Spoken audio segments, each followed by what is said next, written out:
नमस्कार मंडळी. तर आज मी तुम्हाला दाखवणार आहे मेथीचे पराठे.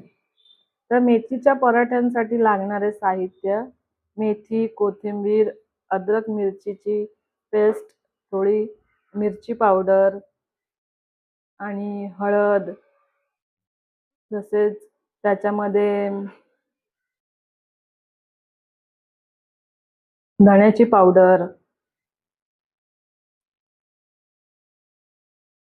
थोडे 2 चमचे तीळ घेतलेत मी सफेद. ते सुद्धा आपल्याला आरोग्यासाठी चांगले असतात. आणि थोडंसं बेसन घेतलंय 2 चमचे. आणि गव्हाचं पीठ मी 1.5 वाटी घेतलंय.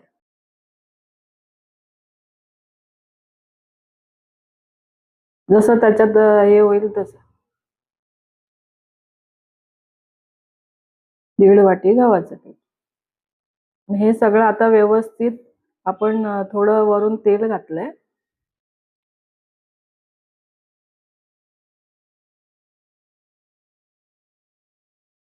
मीठ घातलं.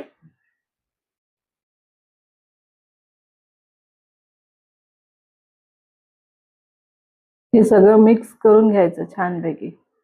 सगळा मसाले सगळे त्याला पिठाला सगळे लागले पाहिजेत. सगळं एकजीव करून घ्यायचं.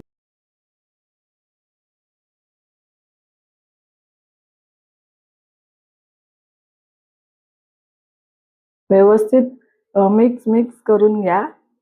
म्हणजे ते सगळं त्याला मीठ, मसाला काय आपण जे मसाले घातले ते सगळे व्यवस्थित त्या ह्याला मिश्रण सगळं एकजीव होऊन आले की त्याची चव सुद्धा चांगली लागते.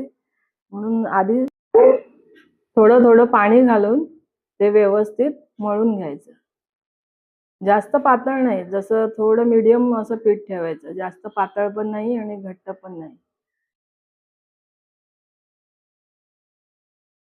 व्यवस्थित ते मळून घेतलं की आणि हे मेथीचे पराठे आपल्याला हेल्दी असतात. म्हणजे आपण असं सकाळी सकाळी मुलांना टिफिनमध्ये देऊ शकतो. पुन्हा आपण ट्रिपला आता थंडीच्या दिवसांनी लोक पिकनिकला जातात 2-3 दिवसासाठी. तर हे मेथीचे ठेपले 2-3 दिवस आरामात राहतात. हे आणि एक याला गुजराती लोक ठेपले म्हणतात, आपण याला मेथीचे पराठे बोलतो.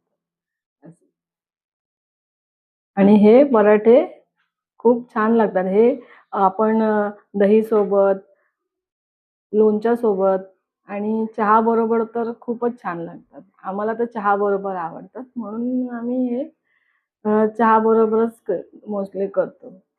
आणि हे असे आधी लाटून घ्यायचे थोडेसे आणि मग ते व्यवस्थित तव्यावरती छान असे भाजून घ्यायचे.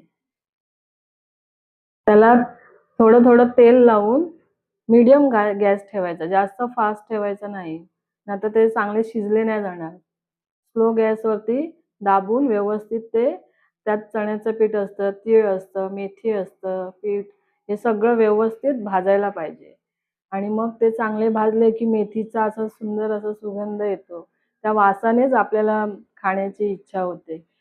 आणि हे असे छान असे खरपूस भाजून घ्यायचे आणि मग हे तुम्ही खाऊ शकता बटर वगैरे लावून.